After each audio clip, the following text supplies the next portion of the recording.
Olá pessoal, sou Felipe Medeiros, instrutor de Física do projeto Conhecimento e Emancipação Social da parceria FATEC-UERJ, e aqui hoje vamos resolver as questões de Física do processo seletivo para o CEDERJ, dessa vez de 2021.2. Então, sem mais demoras, vamos a essas questões. Questão 13. Um carro de passeio viaja em uma estrada retilínea e, ao sofrer uma pane no motor, para no meio da estrada. Um veículo de transporte de carga a 20 metros por segundo, que não teve tempo de frear, colide com sua traseira, arrastando o conjunto por diversos metros antes de pararem totalmente. A massa do carro e do veículo são respectivamente m e 2m. Sobre a quantidade de movimento total antes e logo após a colisão, pode-se dizer que são. Aqui, quando ele diz quantidade de movimento, ele fala de uma grandeza física chamada momentum linear. Eu represento ela aqui pela letra P. Alguns livros didáticos de ensino médio, se eu não estou enganado, representam ela pela letra Q. E ela é dada pelo produto massa-velocidade. A gente tem que, em colisões, né, a gente não pode dizer sempre que a energia se conserva. Agora, por outro lado, o momentum se conserva. Então, nesse caso aqui, é interessante a gente saber, né, logo de começo, que haverá conservação de momentum. Isso é um postulado físico, né? Nós temos a conservação de momentum para esses casos, para esses tipos de colisões, tá? Inclusive, boa parte, né? Muito provavelmente, talvez toda a nossa física é montada com base nessa conservação de momentum. Então, aqui de cara a gente já sabe dizer, né? Os momentos vão ser iguais antes e depois. Mas esses momentos, né, a gente tem que tomar cuidado em dizer, porque ele é massa vezes velocidade. Então, antes da colisão, eu tenho o produto massa-velocidade tanto do carro, que está parado, logo então o momento dele vai ser zero, velocidade zero, quanto do veículo de transporte de carga. Ele vai ter aí, né, uma quantidade de movimento, né, um momentum de 2m vezes 20. Isso vai dar então 40m. E esse é o momentum do sistema antes da colisão. Notem que eu contei o momento do carro que estava parado. E ele não tem momento exatamente por estar parado, né? É uma questão de referencial. Eu estou escolhendo um referencial onde esse carro está parado. E por conservação de momento, né, após a colisão, a gente vai ter os dois carros vão colidir, vão se juntar como se fosse um único carro, um único bloco, né, com massa equivalente à soma da massa total do sistema. Então vai ser uma massa 3m, por isso eu coloquei ali, né, 2m mais m, com uma nova velocidade v'.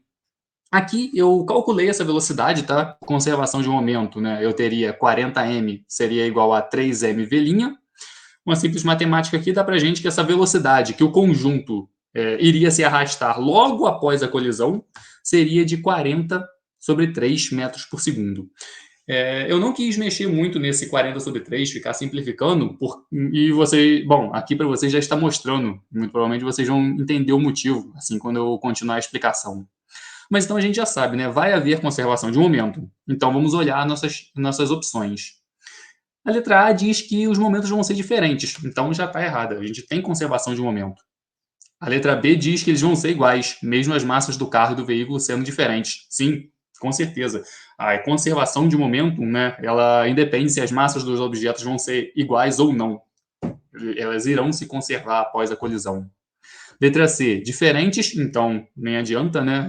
A gente já sabe que vão ser iguais. Agora, essa letra D é interessante, porque ele fala que vai ser igual.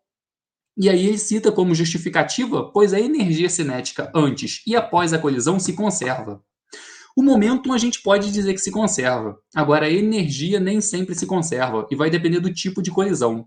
Em colisões perfeitamente elásticas, a gente tem a conservação da energia cinética, sim. Agora, existe outro tipo de colisão que é chamada colisão inelástica, onde não há conservação.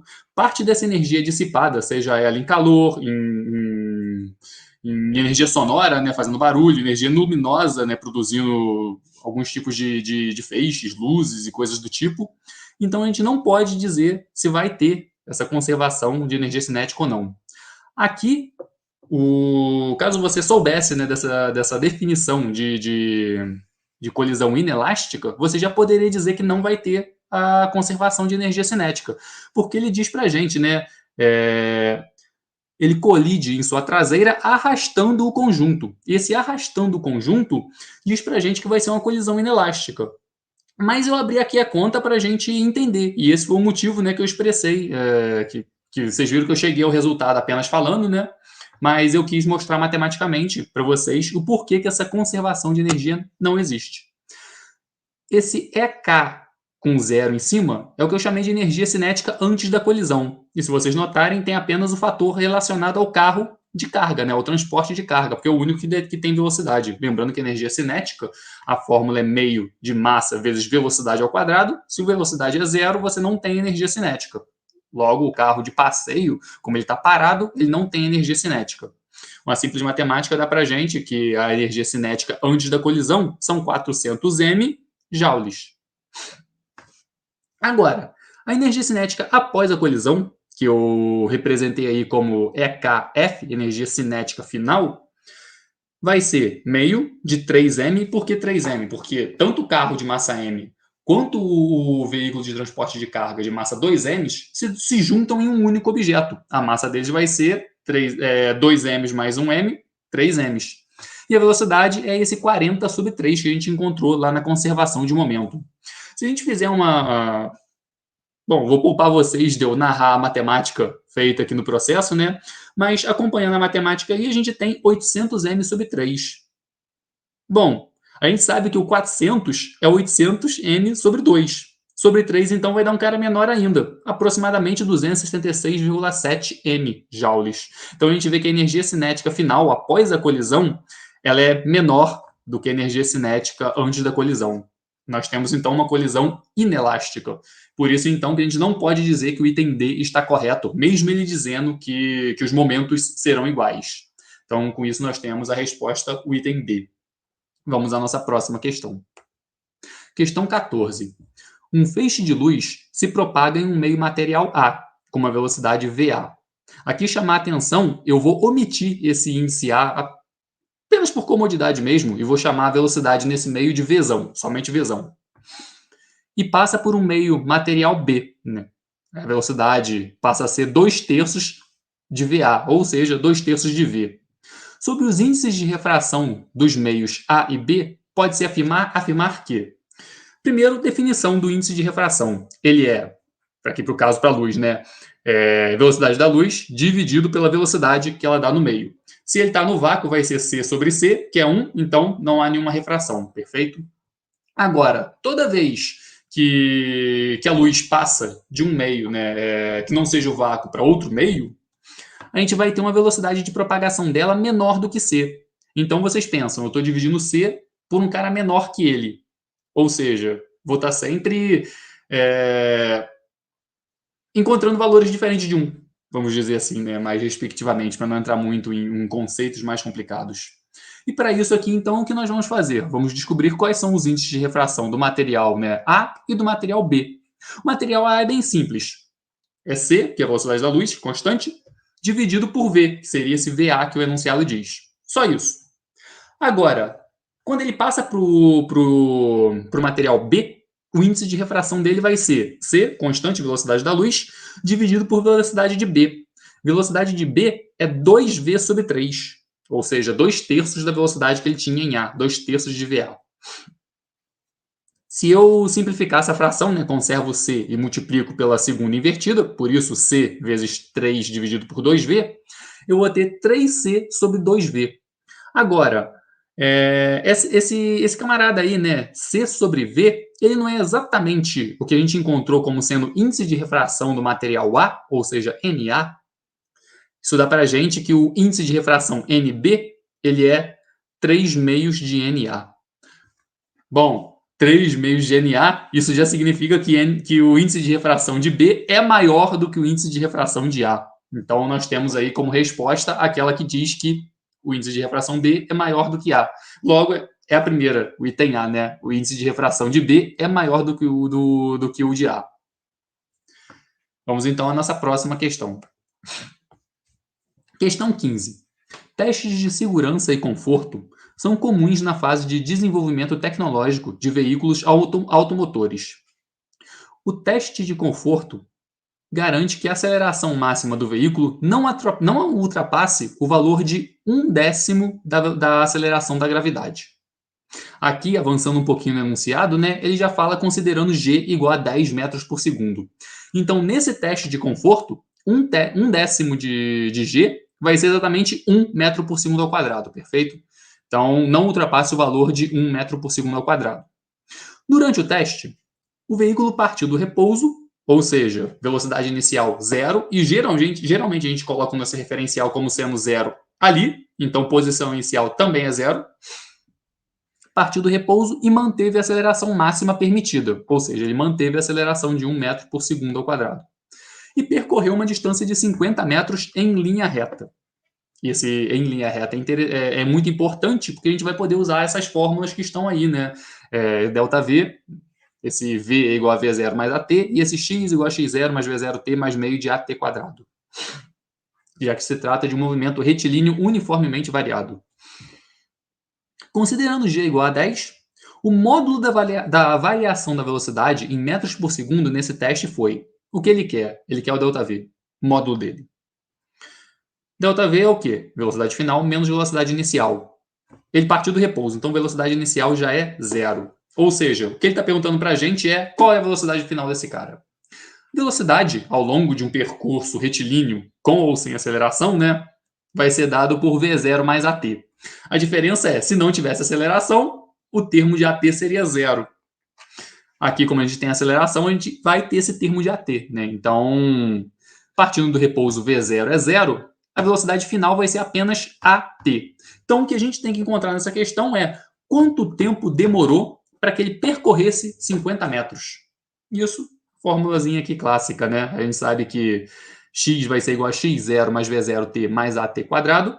V0 é zero porque ele parte do repouso, x0 é zero porque ele parte da posição zero.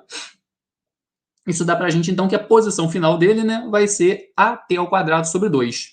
Só que aqui eu tenho que isolar esse termo de t, do tempo, porque ele já me deu a posição final, que é 50 metros. E eu sei a aceleração, ele é 1 décimo de g, ou seja, 1 metro por segundo ao quadrado. Logo, isolando, né, eu passo 2 multiplicando e o a dividindo, fico então que t quadrado é 2x sobre a, raiz quadrada desse cara, né, vai ser raiz quadrada de 100. Eu sei que tem essa questão, né, raiz quadrada de 100 vai ser mais ou menos 10, só que não faz sentido fisicamente a gente falar em tempo negativo. Então, a gente tem aí, né, infelizmente, acho que meu rosto aí embaixo vai ficar cortando, né, mas está escrito VF, né, velocidade final, é igual a 1 vezes 10, ou seja, 1 aceleração vezes 10, que é o tempo, né, 10 segundos. Então, velocidade final dele, né, foi de 10 metros por segundo. Logo, como ele não teve velocidade inicial, a variação de velocidade dele vai ser exatamente esses 10 metros por segundo, que é a resposta do item A. Vamos então à próxima questão. Questão 16. Para facilitar a tarefa de carregar um caminhão com caixas, um entregador decide instalar uma rampa entre o chão e o baú do caminhão, de forma que possa lançar as caixas até uma altura final Hzão, como representado no esquema abaixo. Vocês podem ver que o objeto parte do ponto A e ele quer chegar, em tese, até o ponto C, onde ele já passou da rampa. E ele coloca um ponto B aí no meio do caminho. A caixa é lançada do ponto A com velocidade de 5 metros por segundo, com o intuito de atingir o ponto C, que já está no baú do caminhão, né? Quando a caixa passar pelo ponto B, estará a uma altura equivalente à metade da altura final. Então, ela vai ter 0,9 dividido por 2. Desprezando-se forças de atrito e considerando g igual a 10 metros por segundo ao quadrado, a partir dos dados apresentados, a velocidade com que uma caixa de 1 kg passa pelo ponto B é questão clássica de conservação de energia. Também é bem comum esse tipo de questão para vocês resolverem o chamado loop.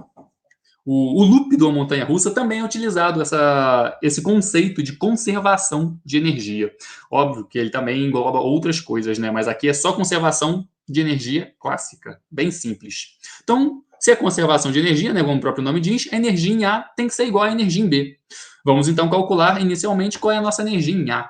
Energia em A vai ser, o objeto está a uma altura do solo, né, então ele não tem uma altura, logo ele não vai ter energia potencial gravitacional, e a única coisa que ele tem ali é velocidade. Ou seja, a energia que ele vai ter é energia cinética. Energia cinética, então, meio de mv quadrado. Massa dele vai ser 1, V vai ser 5. Isso vai dar para a gente que a energia cinética em A é 25 sobre 2 joules.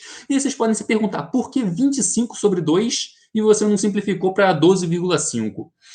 Bom, vocês podem ver que logo quando eu falei da altura de B, eu falei 0,9 dividido por 2. Isso é porque esse fator de 2 a gente já vê pela ideia da conservação de energia e por ele estar presente na altura, que ele vai ser comum a todo mundo. Então, em vez de eu ficar trabalhando com números com vírgula, eu vou poupar esse trabalho trabalhando com frações, o que vai ser mais fácil. E vocês vão notar aqui, né? Energia cinética, energia total em B vai ser a cinética, porque ele tem que ter uma velocidade ao passar em B, porque se ele não tiver velocidade, ele não vai chegar até C. Só que o ponto B já está a uma altura, né, do solo, então ele também vai ter uma energia potencial gravitacional. Se a gente fizer uma continha aí para encontrar esses valores, nós vamos ter que a energia em B vai ser meio de m VB ao quadrado, massa vale 1, então esse primeiro termo vai ser apenas VB quadrado sobre 2, mais o termo de energia potencial gravitacional, que é mgh, massa 1, G 10 e H 0,9 sobre 2. Ou seja, esse termo para mim vai dar 9 sobre 2, 9 meios, né?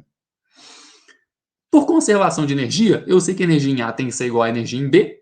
Então, 25 sobre 2 vai ter que ser igual a VB ao quadrado sobre 2 mais 9 sobre 2. E olha só, todo mundo sobre 2. Então, em vez de eu ter que fazer contas com números com vírgula, eu optei por trabalhar com fração, simplifiquei esse 2 que aparece comum em todo mundo, e no final eu fiquei com velocidade de B ao quadrado é 25 menos 9. Ou seja, velocidade de B é raiz quadrada de 16. E agora, por que 4 e não menos 4? Né? Porque a velocidade desse cara vai ser mais ou menos 4. Bom, ele está dizendo que velocidade é 5 metros por segundo na direção aí da subida da rampa. Se eu disser que a velocidade vai ser menos 4, vai significar que eu estou descendo a rampa. E aí a gente não tem a ideia do enunciado, né? Que ele quer que o objeto chegue até C. Ou seja, esse 4 tem que ser também positivo, no mesmo sentido, né? Né, não no mesmo sentido, porque ele vai estar subindo, né? Mas. Sim, no mesmo sentido. No sentido positivo do nosso eixo, tá? Então, podemos dizer sim no sentido positivo. Ou seja, nossa velocidade de B é 4 metros por segundo. E aí você acha lá 4 metros por segundo, olha assim, fala questão feita, vai nas respostas e tá tudo em quilômetro por hora. E agora? Agora, né, para aqueles que já sabem de cabeça que você multiplica por 3,6, perfeito, você multiplica e acabou. Agora, para aqueles que não se lembram, eu optei por fazer desse jeito aí para mostrar para vocês. A gente sabe que numa conta, né, a gente pode multiplicar e dividir por 1, porque a gente não pode alterar o valor. Só que esse multiplicar e dividir por 1 pode ser feito de diversas formas. Eu posso pegar um número, multiplicar por 10 e dividir por 10. Porque 10 dividido por 10 dá 1, então não estou alterando a igualdade. E esse é o conceito que eu vou trabalhar aqui com essa ideia de mudança de grandezas, perfeito? Ou seja, 4 metros por segundo, e agora eu expressei o metro por segundo como uma fração mesmo, metro dividido por segundo, que na verdade é isso quando a gente coloca essa barrinha. Para transformar esse cara em quilômetros por hora, a primeira coisa que eu vou fazer é multiplicar por 1 quilômetro e dividir por 1 quilômetro, que é logo esse terceiro termo, né? 1 quilômetro dividido por 1.000 metros. Você vai falar, pô, você falou que vai multiplicar por 1 quilômetro e dividir por 1 quilômetro. E é o que eu fiz. Só que eu abri 1 quilômetro em 1.000 metros. Com isso, a grandeza metro, que está multiplicando 4, vai ser cancelada com a grandeza metro, que apareceu ali embaixo. Aqui embaixo, né, do 1 quilômetro. E o mesmo eu vou fazer com a questão do segundo. Eu vou dividir esse 4 por 1 hora, e em 1 hora a gente sabe que tem 3.600 segundos. Então, no numerador é 1 hora, só que eu abri em segundos. Eu vou novamente cancelar o segundo com segundo, e aí, por uma questão de simplificação, né, a gente chega que vai ser 4, que multiplica 36 dividido por 10, e agora já está em quilômetros por hora. Só que 36 dividido por 10 é 3,6. Então, daí vem o multiplicar por 3,6 para você passar de metro por segundo para quilômetro por hora, perfeito? E aí, mais uma dica que eu dou nessa questão. Aí você vai chegar lá, Você lembra de cabeça ou você deduziu isso aqui e fala, pô, sacanagem, hein? Vou ter que fazer uma multiplicação com vírgula, vai me comer um certo tempo. E como eu sempre falo em todo vídeo, né? Numa prova você tem tempo, um tempo finito para fazer uma grande quantidade de questões. Será que tem um macete para a gente fazer isso? Para esse caso aqui tem. Óbvio que esse macete depende muito das opções de gabarito, né? E nesse aqui em específico, a opção foi bem generosa com a gente. Pensem comigo, eu tenho 4 que multiplica 3,6. Se eu tivesse 4 vezes 3, eu teria 12. Se eu tivesse 4 vezes 4, eu teria 16. Então, 4 vezes 3,6 tem que estar entre 12 e 16. A única opção do gabarito que está entre 12 e 16 é o item B, 14,4. Você já pode marcar ela certeira. Se você fez a dedução certa, pode marcar sem medo. Agora, se você também quer fazer conta, é bom de conta, faz a conta rápido, pode fazer que você vai encontrar exatamente 14,4 km por hora, perfeito? Bom, isso então dá o item B, e vamos então à nossa próxima questão. Questão 17, olha que maravilha, o item D já foi... cortou um pedaço, né, graças ao vídeo ali embaixo. Só um minuto, eu vou desativar o meu vídeo para poder ler essa questão.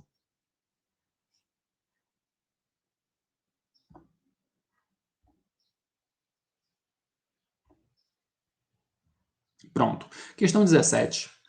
Em um dia sem vento, para colocar a pipa no ar, um garoto corre horizontalmente com a pipa amarrada. Ou seja, imaginem então que a pipa também está ali na horizontal junto com o garoto.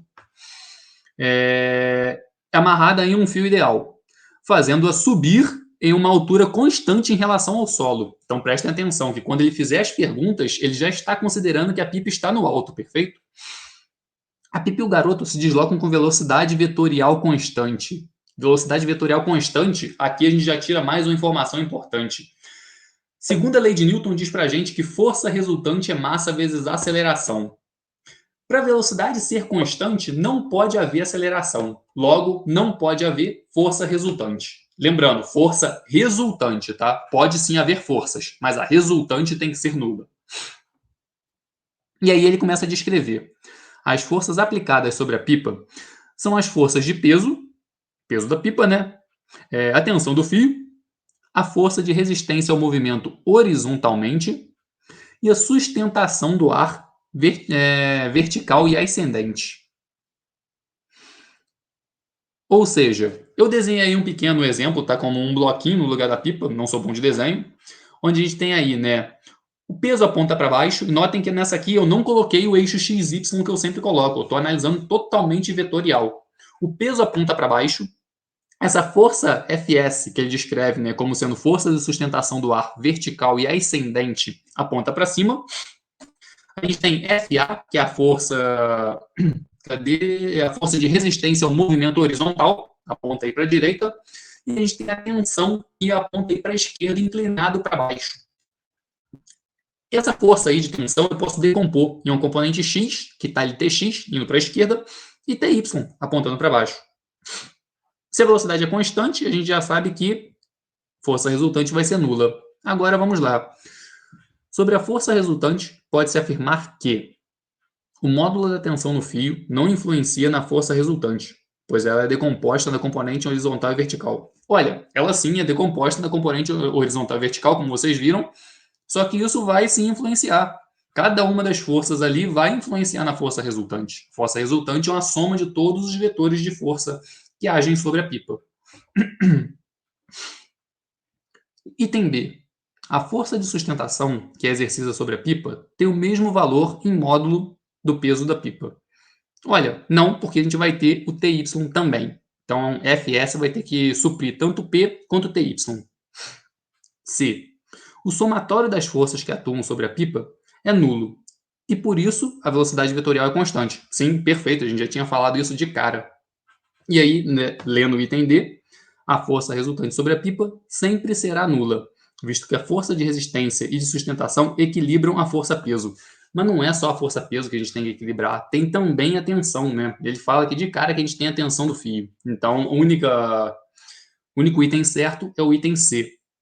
Perfeito? Vamos então à nossa última questão, questão 18.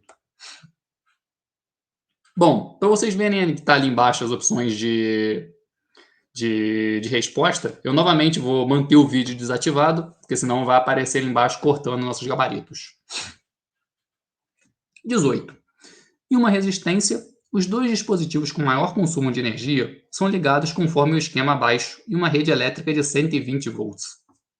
Que nós temos então que o 1 e 2 estão em paralelo. As correntes elétricas nos dispositivos 1 e 2 são, respectivamente, 10 A e 20 A. A corrente elétrica total e a resistência equivalente do circuito são. Bom, a gente vê aqui um circuito em paralelo com esses dois componentes, 1 e 2. Cada um vai ter uma corrente 10 A e 20 A. E a corrente total que circula em um circuito, né, com componentes em paralelo é a soma das correntes que vai passar em cada uma das componentes em paralelo. Você pode imaginar, então, né, que tem ali a corrente I, e quando ela passar nesses nós, ela vai se dividir em I1 e I2. Logo, se eu quero encontrar a corrente total, eu vou somar I1 com I2, 30 A.